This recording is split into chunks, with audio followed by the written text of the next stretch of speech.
Welcome to episode 211 of CppCast, the first podcast for C++ developers by C++ developers. I'm your host, Rob Irving, joined by my co-host, Jason Turner. Jason, how's it going today? I'm doing all right, Rob. Getting ready for all the conferences coming up. How are you doing? Yeah, I'm doing okay. We're 4 weeks out from CppCon, I believe. Maybe less than that. At this point, it's slightly less, yeah. Yeah, I got to make sure I'm ready. I don't think I've signed up for all the courses I want to attend to yet. You mean the sessions? Not the sessions, yeah. I haven't looked at it at all, actually, because I want to be ready to give the talks that I need to give, and that seems to be taking higher priority. Yeah. Mm-hmm. You feel like you're getting close to being ready, or? Sure. It's good. We have stickers for everyone. We do. Yeah. So if you're coming to CppCon, there's a very good chance you're getting a CppCast sticker. Yes, that should happen. And we need to make sure we get some more shirts as well. Shirts last year, yeah. So we'll have some of those to give away. What do you think about those koozies? Should we order koozies again? I have absolutely no idea. Okay, I'll have to think about that one. All right. Okay. Well, at the top of our episode, I'd like to read a piece of feedback. And this week, we actually got a message you got from Phil Nash, right, Jason? Yes. Yeah, so Phil says, in the latest CppCast, there was an assertion that the MESR would be the first cross-build system interchange initiative, but that seems to ignore compilation DB, which most major build systems support, including C-Line, which has built-in support for it. I don't remember what exactly it was we said about MESR. We were talking about the module exchange kind of information. Okay. That part of the initiative of the standards committee to make sure that there's some sort of collaboration between how modules are compiled and that kind of thing. Right. So I don't think I was very familiar with the compilation DB beforehand. Were you? I feel like I've heard of it, but no, I don't really know what it gives us. Yeah. So I did find a link about C-Lion's compilation DB support, so I'll put that into the show notes for any listeners who are interested in reading more about it. All right. Yeah.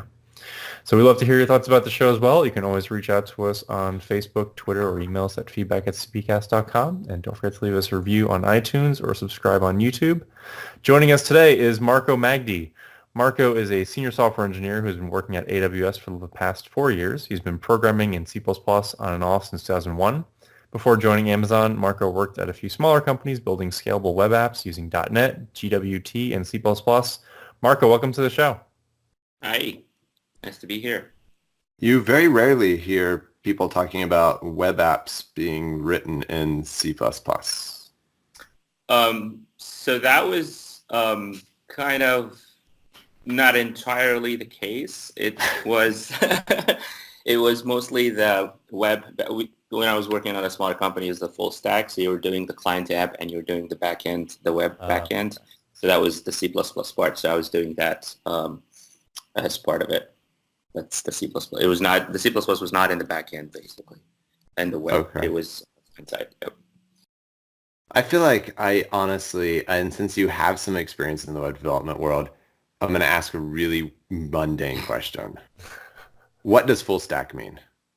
Sure. I think what it means and what people use that term for is you basically are working on the front end, the UI, starting from the actual web page, like the JavaScript, exactly. That stuff. Okay. CSS, JavaScript, and then you start building the entire thing all the way basically to the database where you're fetching information. So you talk to an HTTP backend, and then you do whatever you need to do on the backend, like authentication, authorization, then the business logic and all that, and then you actually talk to the database and get the information out, do all the whatever you're using modeling there, like MVP, MVC. I mean, I'm using terminologies that are not very popular now, and it shows like my age as far as that goes. So that's basically what full stack means, at least as far as I understand it. Okay. So back in the PHP days, like when I last did any kind of web development, although I never did it professionally, we were all full stack developers basically, because we were designing the database, writing the PHP script to talk to it, and then that would spit out some HTML to observe the thing. Is that fair? Absolutely. Yes. Okay. So I guess it's more likely these days that you have dedicated front-end versus back-end developers, so you need the full stack descriptor to identify yourself as being able to do both. I think that's why the term popped out, because people started getting more specialized as those things are, as those parts got more complicated and more involved. People started specializing. Oh, I'm a back end, I'm a front end, and therefore people wanted, well, I want somebody who does both, and then that's the term full stack means. Okay. Yeah, I recently had a student describe themselves as full stack, and as I understand it, they did, like some hardware design, operating system, drivers, that kind of thing. And I'm like, wait, are you writing the web browser and the internet stack too? Like, where does the stack begin and end? I'm so confused at this point. That's fair. Yeah, that is a lot fuller stack than everybody's stack is. Okay, well, Marco, we got a couple news articles to discuss. Feel free to comment on any of these, and we'll start talking more about your work at AWS and Lambda, okay? Great. So this first one we have, I was a little sad reading this one. This is from Dropbox's technical blog, the not-so-hidden cost of sharing code between iOS and Android. And, we had Alex Elaine on the show a long time ago, like within our first or second year, I believe. And he talked about how Dropbox does mobile development with C++ and a framework they built there called Ginny, which is, able to, get your cross-platform code, able to call into it from both Objective-C and Java. But apparently they've completely abandoned all of that effort, and they're no longer using C++ for their mobile apps. They have switched completely to using Swift and Kotlin, which didn't exist years ago when they first started this transition, but are there now and are, I guess, superior alternatives compared to Objective-C and Java. Yeah, that article was really interesting. I had the same surprising and disappointing feelings as well when I read it. I discussed it with a couple of people that I work with, and I feel like I think they missed out on the abstraction. I think the abstraction was way too high level, and when you do that, you start finding that, okay, well, it doesn't work across platforms. Okay, well, Android does this differently. iOS does that, in a different way. So now we have to come up with an abstraction that hides both details, and maybe that's where you should start stopping and thinking about it. That's my take on it when I read the article. There's other things that to be mentioned there that they mentioned when they started losing C++. Experienced engineers. That's when the problem started, dwindling down. I don't know. I feel like that's yet another part of the problem. So it's not C++ that is the problem. It's just that you lost people who know how to work with the language. That could be the other thing, in my opinion. I've watched Alex's talk in CppCon, I believe, 2014. It's one of the first ones. And the stuff that they showed was pretty cool and pretty impressive. I believe I even made a pull request to the project Genie that they demoed. It's cool stuff, and it seemed to work really great. So something happened there. Yeah, they do mention in the article how they had a core team of C++ engineers who started on this mobile effort and I guess made the Ginny library, but they apparently lost a lot of those engineers, and they talked about how it's really hard to find mobile C++ engineers, which I guess I can understand. It's pretty specialized niche to be familiar with both iOS, Android, and be a C++ expert. Jason, you have any other thoughts about this article? I have a couple, but I feel like I could put on my old man hat for me and be like, well, back when I was a kid, all development was in C or C++. Like Palm OS, right? You had to know C. Yeah. There was none of this fancy, Java or C# or whatever going on there. But, that's just anyhow. So I honestly don't understand why it would be hard to find people who are interested in mobile and know C++, because a lot of people who like C++ like talking directly to hardware, right? I mean, they like thinking about things on a low level, but that was their experience, and we certainly can't argue with that. I know the Reddit comments really focus on the part that they basically had expertise and they lost it, and then they basically said, now what do we do? I know, we'll abandon C++. I don't know if that's a really fair way to look at it either, if they simply couldn't find the people. But I did spend the whole article going, well, a lot of things that you're talking about, like, oh, well, it was hard to like maintain the JSON library that we wanted instead of just using, the native, tool that comes with the platform API.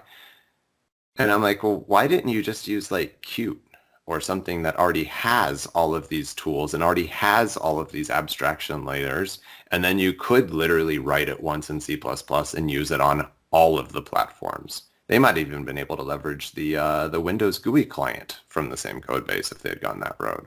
I will say, I'm not too familiar with Qt's mobile offering, but my guess is that they want, their Android app to look like other Android apps using the most modern controls and their iOS app to be using the most modern controls. And I'm guessing Qt does not give that to you. Qt might be a great alternative for a lot of apps, but, Dropbox is a pretty big name, and they probably want their app to feel real nice. Perhaps. Oh, go ahead, Marco. I was going to say that I'm actually not a fan of those one solution for all, like Xamarin and Qt for mobile personally. Okay. I think C++ should be used for like your common business logic. That's what you want to write in C++ and share. And then when you want to talk to the system or you want to do UI, the top, basically if you imagine layering, the middle part should be done in C++. And if the platform allows you to talk to its APIs through C++, i.e. not Android, then definitely do that. But, I think Android blocks people from exposing those kinds of APIs. And again, I'm not a mobile developer, but that's just from me looking at the surface area of that platform. That's what it looks like. Everything's exposed in Java. So it seems like C++ is a great fit for that middle layer. And then everything where you talk to the system itself or the OS should be done in that OS's native offering. The same goes for the UI above it. Right. Your comments reminded me, and now I feel like I'm just making things up because I don't know exactly what to Google for, but didn't we have someone that was talking, or an article that was talking about like the burrito method of abstraction or something like that? Salami. Thank you. It sounds related and relevant. Yes, definitely. No wonder I couldn't find it just now. So burrito. Yeah, I believe it was the salami method. Well, one more thing that I found interesting here was, they talked about some of the C++ libraries they use, like the JSON 11 library. And then they have this one line saying, it's possible we could have done a better job at leveraging open source C++ libraries, but the open source culture in the C++ development community was or is still not as strong as in the mobile development community. And I just found that really surprising. Like, C++ doesn't have a good open source culture? I don't agree with that. Yeah, I find that surprising as well. I mean, if there's anything about C++, it's like the myriads of libraries. Like, it's actually, the problem is too many choices, not it's the other way around. I also find it just a little surprising comparing it to the mobile development community. I don't know a lot about open source mobile development, but I've always thought of that as weak. I mean, open source like Ruby and Python libraries, that's like the strongest, right? I can do pip install like anything.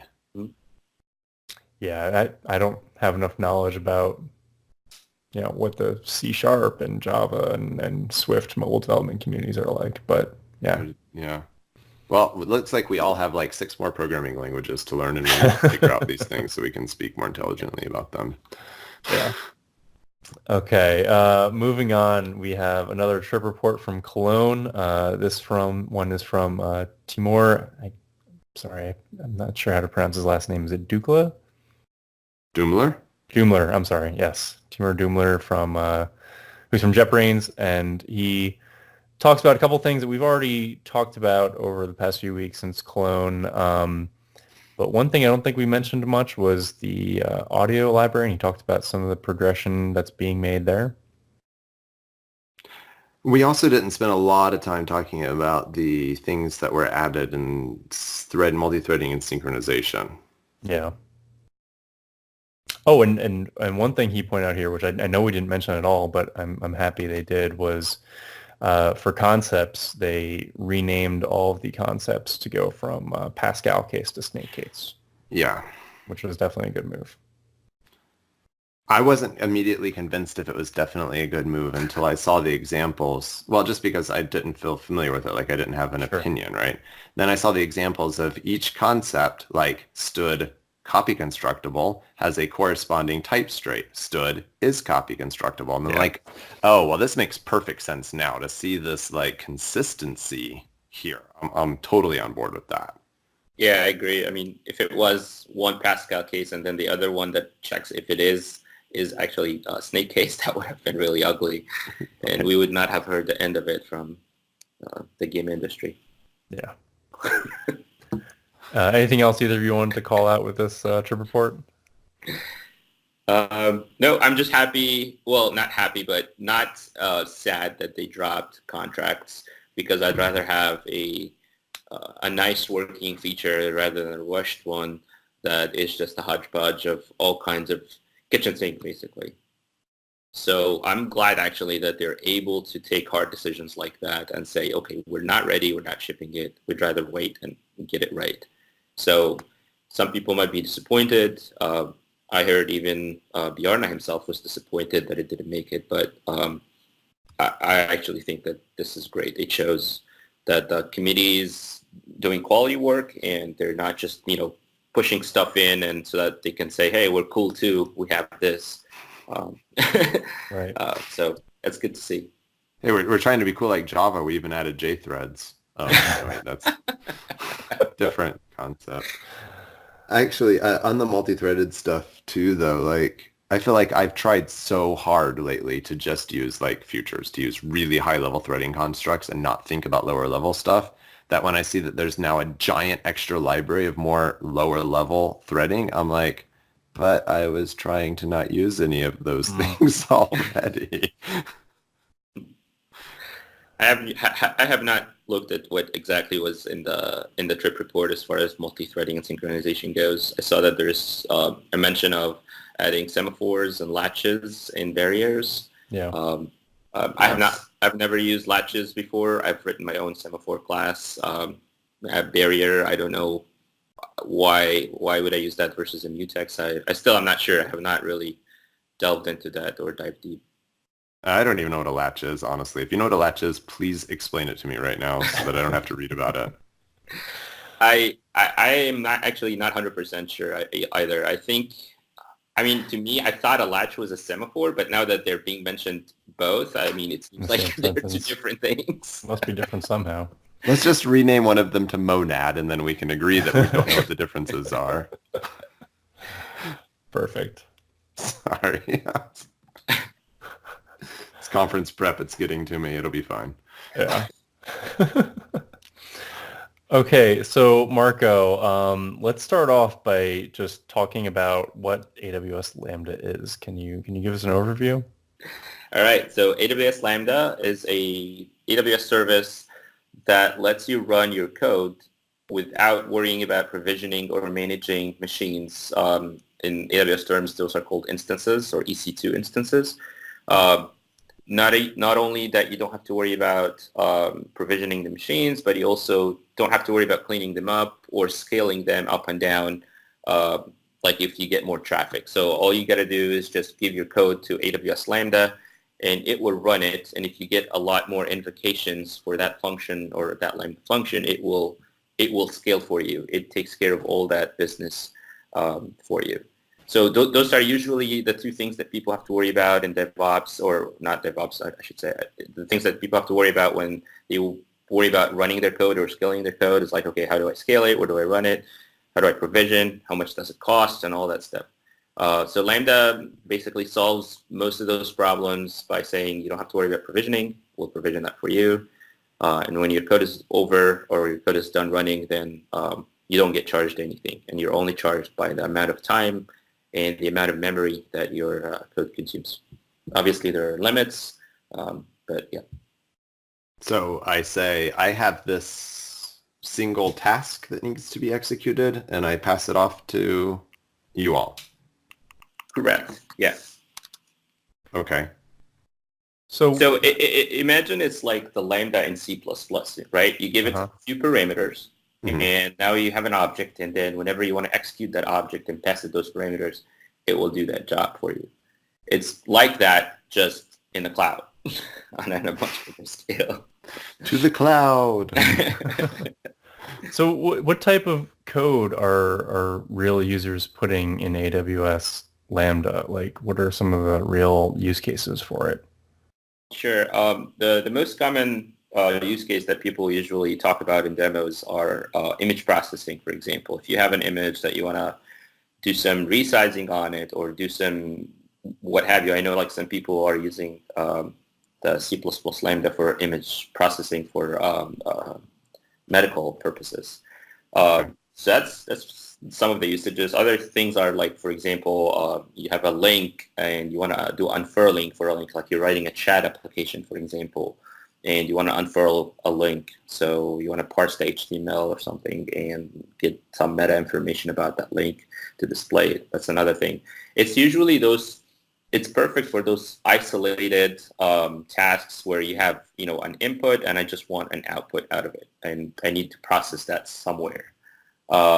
People have also used it a lot. It's very common to be used as an HTTP backend. So if you want to write an HTTP application, basically every request you get, you can think of that as, okay, well, I'm getting a request. Here's the input. The output is going to eventually be HTML or JSON for that matter, and then you have your JavaScript process it or whatever.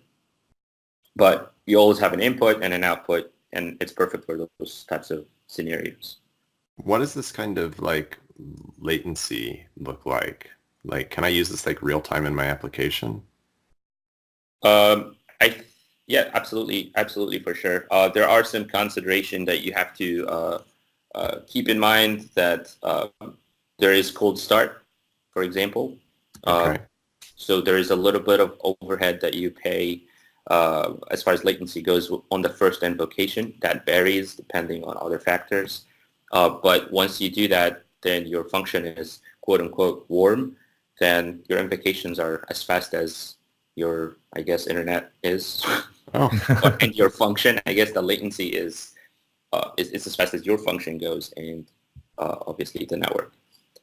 So, and this is, again, it goes back to like the C++ Lambda work that I've done here is you minimize that latency. Like if you have other languages, there's overhead that is usually accompanied with those languages like GC or for Java, for example, you have a virtual machine that needs to start and things like that. So there's overhead that you don't have to pay when you're using C++. Interpreted languages have the overhead of interpreted languages. So. Okay, so I guess maybe to take just a quick step back, we were talking about the C++, but Lambda didn't originally support C++. Yeah, you just mentioned a few other languages. What other languages does Lambda support? Lambda supports multiple languages, .NET, Go, Python, JavaScript, JavaScript, yeah, we mentioned JavaScript, Ruby, and then it also supports what they announced last year is custom runtimes. So they basically, we grew tired of supporting all the kinds of languages and everybody has their preferred language. So what's the best way to do it? Okay, well, here's an interface. Talk to this interface and you can run your own language. Like if you want to run Haskell, you can. You want to run, I don't know, C++, Rust, NIM, D, what have you. So you mentioned JavaScript, so that would imply TypeScript as well. Yeah, because TypeScript compiles to JavaScript, so you can do that for sure. Right. I just thought, I don't know why I thought this, but I thought from a web developer standpoint, even though I'm not a web developer, if I could have this orthogonality between like TypeScript on the back end, TypeScript on the front end, TypeScript being sent off to Lambda, that'd be pretty cool. Yeah, and I think if I had to guess, I don't have data on this, but if I had to guess, I'd say JavaScript is the most common one, or the most common use case I've seen. Okay, I'm going to throw out like a really random but specific application idea just to try to wrap my mind around just how exactly this all would work. Cool. One of the things that I like to do when I am playing with some new language, toolkit, GUI environment, whatever, I like to make a Mandelbrot browser because I think that's fun. So you get to play with some math and you get to play with some UI output, and then I can just use arrow keys or something to change what my center point is on the Mandelbrot set, and I can zoom in and I can display this thing. Most recent version that I wrote was queuing up a bunch of C++ functions as futures, and then when those futures came back, I had image blocks to write to the screen so that I could like use all 8 cores on my system or whatever. Mm-hmm. Could I, using AWS Lambdas, say, okay, I'm going to render this grid inside the Mandelbrot set, and then ship off that information, coordinates with a width and a height, and then get back this chunk of data and then display that to the screen in some like reasonably fast turnaround time, it sounds like. So can you do it? Yes. Okay. Should you do it? No. All right, great. Perfect. I think there's no way that a network I/O is going to be as efficient as running locally. So I think no matter what, I think your current solution will be definitely more efficient and more faster, smooth. I think going off the network and it has a cost inherent to it, right, no matter what, and you'll be paying that multiple times for every invocation. So I think, yeah, probably not the best use case. Okay. So I need to think a little bit higher level, bigger chunks of data, bigger, longer running operations. Yeah, something that would justify the cost of actually going out to the network and hitting, you're going through routers, you're getting DNS resolution, there's a lot of things going on when you're talking to the cloud. So you got to justify that cost versus, we're running super fast locally between your RAM and your CPU. Like, yeah. Okay. Was C++ one of the original languages that Lambda supported, or is it added in later? No, it was added in later. It was announced as part of the showcase of the custom runtimes, and custom runtimes were announced at last reInvent, so last November/December. So okay. November, December 2018. So really just only 9 months ago or whatever. Correct. Yeah, it's been a year yet. So yeah, a showcase was announced. It was Rust and C++ showcasing the custom runtime that, hey, you can run Rust or you can run C++ applications now on Lambda. So I guess let's maybe dig into it a little bit more. So you said you're just running code, so you take care of the compiling and the running of that code, right? So when it comes to C++, for example, I'll talk more specifically about that. You're supposed to build your code locally, and there's a packaging script that we ship in the runtime, C++ runtime that's on GitHub. If you use that packaging script, it will package your compiled binary, and it will ship it to Lambda. So Lambda does not do compilation. Okay. It will just run your code. Okay. And what, I'm actually curious if it's like an executable that gets packaged or like an object file that gets loaded, or how does that work? It's an executable, and there's also a bash script with it to execute it in a special way. I have a talk in CppCon coming up on exactly the details of why we needed to do that. What are the challenges? There's obviously challenges with packaging C++ binaries, namely, basically, how do you figure out dependencies? It's the challenge. It's not one of the challenges. It's the challenges. So you have a C++ application, but that application depends on a lot of things in your system and your application dependencies. Both those two need to be packaged in correctly to be able to run on a different system. Like it could have been a lot easier to say, well, you have to be running on the exact system that Lambda will execute your code on to guarantee that it will work. but that is very limiting. It's not really a good customer experience. It's not really what we want to ship. So I went through lots of effort to figure out how we can make this work. And I'll speak about that in CppCon. Okay, so you're giving a CppCon talk. I mean, how much of that are you willing to preview for us? Or... Well, I can talk about, I don't know, I'm thinking here, how can I talk about it and not spoil it? Well, you have to think about, you have your application dependencies like we talked about, and there's also system dependencies when it comes to like glibc, for example. Everything, when you write a C++ application, you have two dependencies usually. The C++ runtime, which is lib C++ or lib standard C++, depending on which one you're using. And then there's also underlying these two is libc. And if you're using GNU libc, so it's glibc. On systems, the common ones are like Ubuntu and Red Hat variants. So how do you package those? Because if you, let's say you build your Lambda on the latest Ubuntu, and then you try to run it on Lambda's host, which is not running Ubuntu, and it does not have the same glibc version, guess what? Your application is not going to run. glibc is going to complain saying, well, there's a symbol mismatch version, and this is for safety. And it will stop the application right there. It's better than running and then you get like, flying dragons later on. So it stops right there. So how do we reconcile that? And there's also the other problem of your application dependencies. Sometimes they are linked via RPath, or sometimes they're linked via LD library path. Your application finds its dependencies in a way. And that way that it does find it is basically means that those dependencies have to live in those particular locations. Let's say it's installed on /user/local/lib, for example. Well, we can't modify /user/local/lib on Lambda's host. That's not possible. So how do you get around that? So these are the sort of problems that I had to deal with, and but it works now. It's actually, the solution is super simple. I think the problems and the challenges are more interesting than the solution. So,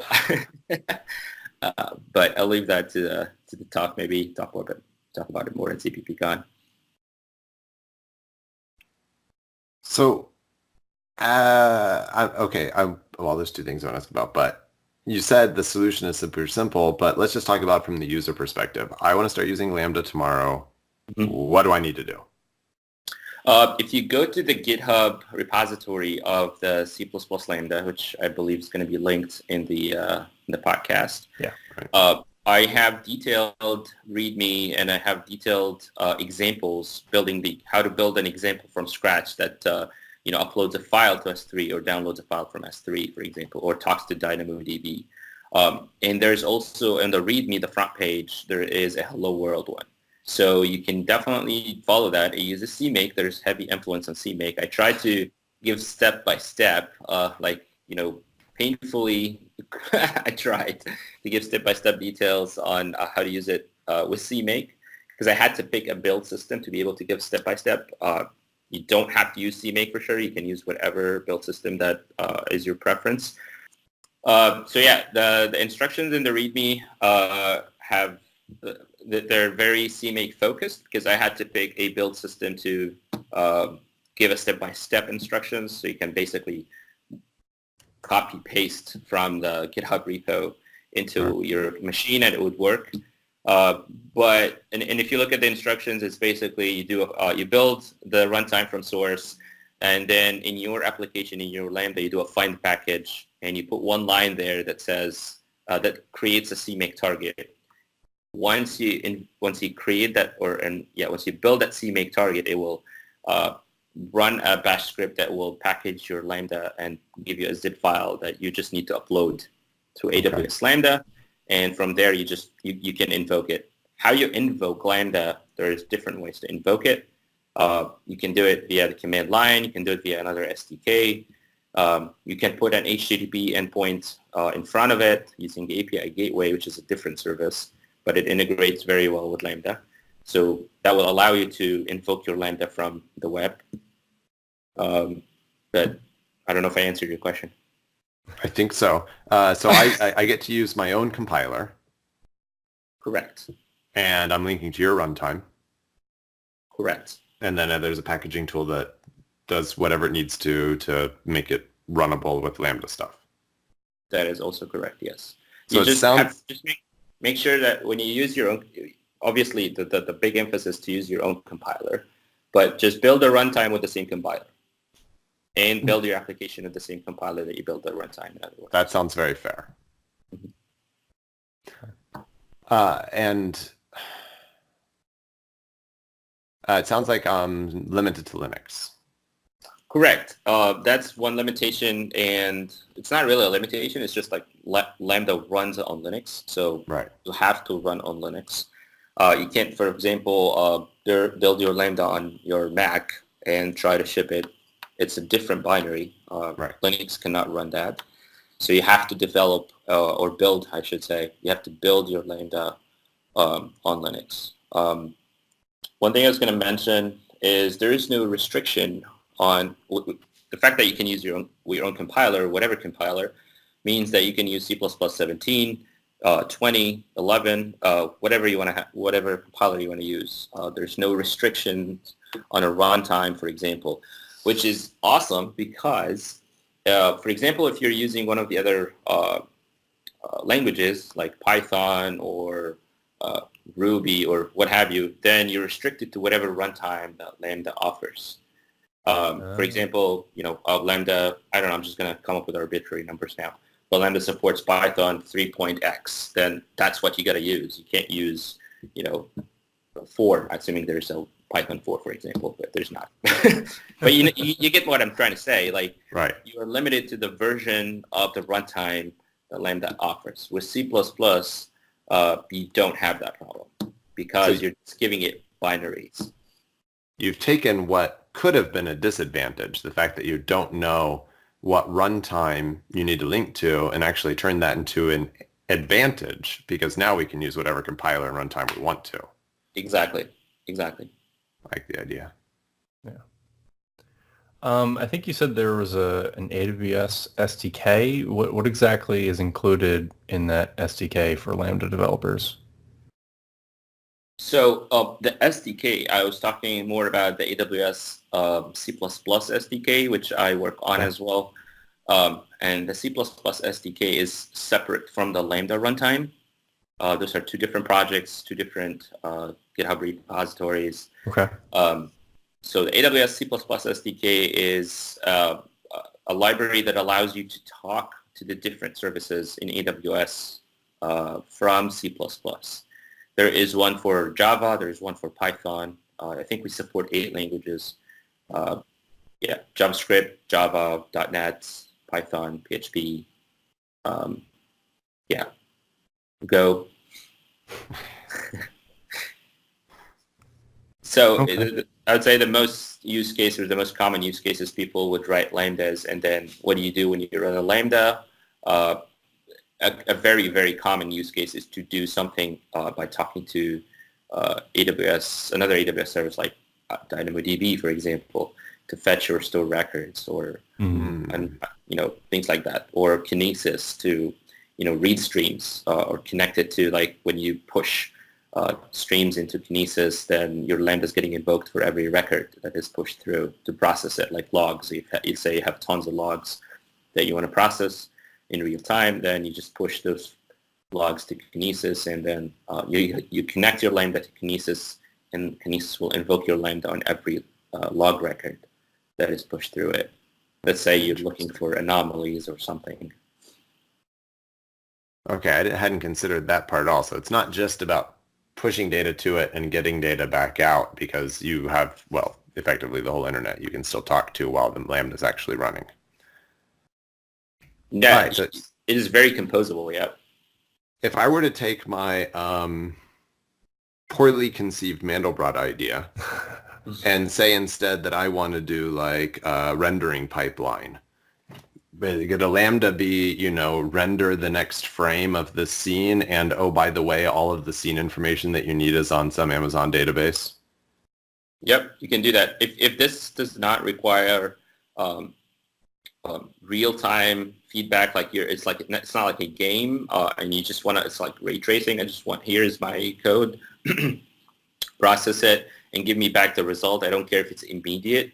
Then it's gonna be, it's still fast. It's not like, oh, 2 hours later. It's Right. just not 30 frames per second fast is what Sure. I'm saying.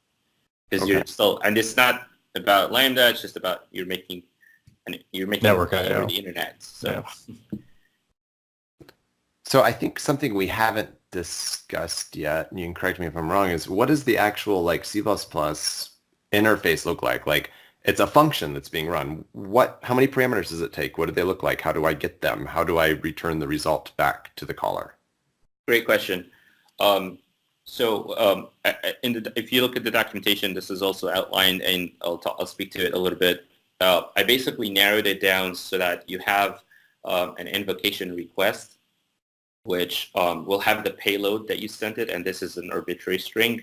So it could be XML, it could be JSON, it could be whatever you want to. So it's just a byte array or character array, or? It's a string. Yep, it's exactly a character array. Yep. By string, do you mean standard string, std string that you're?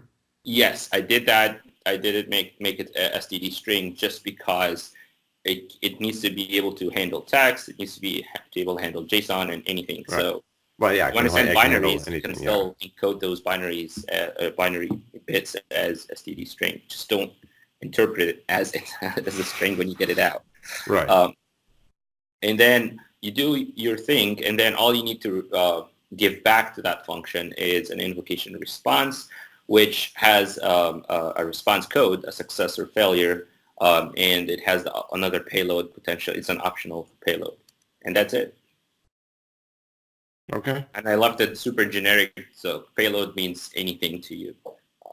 Like it could be binary. Like I have some integration tests where I'm just doing binaries. I'm sending in an image and I'm getting a resized one back. So are you seeing anyone making, we were just talking about the C++ open source community. Is anyone making higher level wrappers and APIs and things that, are adding features onto the Lambdas that you didn't anticipate? I have not. I would love for people to reach out. Some people do things. I actually had to ask, hey, if is anybody using this for anything cool? When I published the new version, I had a few bugs in the early version, and I fixed them, and I announced that there's a release. And some people responded saying, yeah, we're using this for medical image processing. I'm like, oh, cool. I didn't know that. I just don't know what people are using it for. I'm completely blind to that. I understand that. Yeah, but you do know people are using it, it sounds like. Yeah. Yeah. Okay. Is there anything else you wanted to go over before we let you go, Marco? Nope, but please reach out if you have any questions about AWS Lambda, and let us know what you're using it for. It'd be really cool. Yeah, hopefully someone responds to that, because I know that it's really great to get feedback from your users to explain what they're doing. Yep. That would be awesome. I remember even one time on Twitter, somebody reached out to you, Jason, and I follow you on Twitter, and I saw that you responded, and I chimed in saying, hey, you can do this and that. I don't know if you recall that, but I did help out one person. Just for That's following good. me. Yeah, no, sometimes it's a lot going on to keep track of everything, but I don't remember how long ago that was. So someone asked about Lambda specifically, and you provided the answer? Yeah. Right, cool. I think you responded. I don't know. I don't follow that other person, but I just saw your response to them saying that you think you know somebody who knows AWS pretty well. So I was intrigued, and I looked through the threads, Yes. and I responded. I said, hey, I'm the author of Lambda, and I can help out here. So. Right. Yes. Yes. I do remember the conversation now, actually. Yeah. So, and now I know someone else who I can refer to when C++ questions come up. It's true. Okay. Well, it's been great having you on the show today, Marco. Thanks a lot, Rob. Thanks, Jason. Thanks for coming on.